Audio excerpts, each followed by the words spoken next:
देश के पहले multicast news hub live times के डिजिटल प्लेटफॉर्म पर आपका स्वागत है। हम एक बार फिर हाजिर हैं उत्तर प्रदेश की महत्वपूर्ण खबरों के साथ। त्रिस्तरीय पंचायत चुनाव टलने के बाद अब विधानसभा चुनाव से पहले विधान परिषद की 11 सीटों पर चुनाव होना है।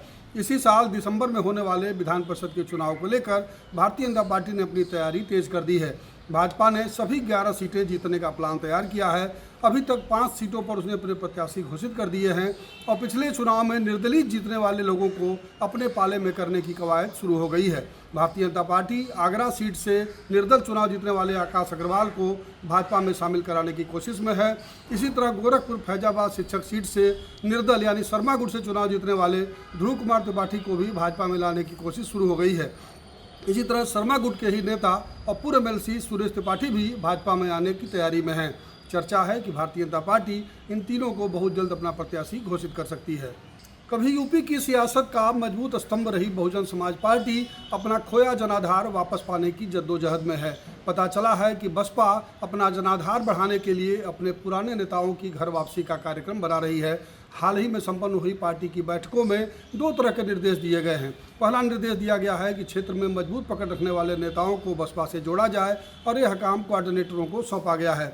इसी तरह दूसरा निर्देश दिया गया है कि घट रहे वोट बैंक को थामने के लिए पुराने नेताओं को बसपा से जोड़ा जाए। सूत्रों के मुताबिक पश्चिमी यूपी, अवध और पूर्वांचल के कई पूर्व सांसद और विधायक बसपा के संपर्क में है।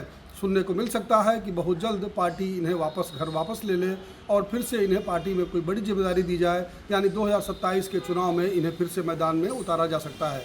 मुख्यमंत्री योगी आदित्यनाथ आज लखनऊ में कार्यक्रम में हिस्सा लेने के बाद बिजनौर रवाना हो गए हैं।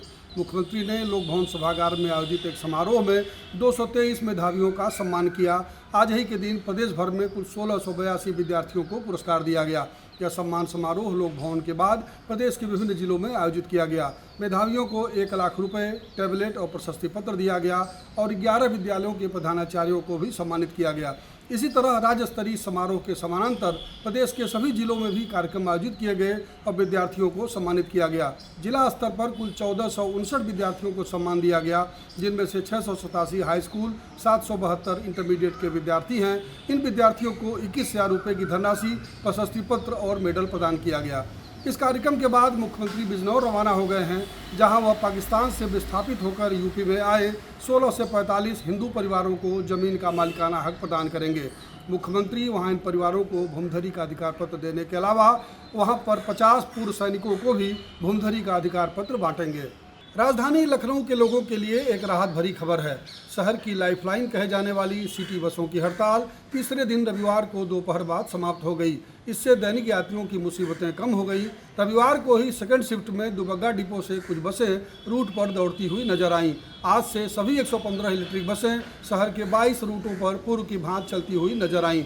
जिन बसों पर सिटी बसों की सेवाएं नहीं मिल रही हैं, यात्री लखनऊ सिटी ट्रांसपोर्ट के हेल्पलाइन नंबर पर फ़ोन करके इसकी जानकारी ले सकते हैं। लखनऊ से लाइव टाइम्स के लिए राजीव ओझा।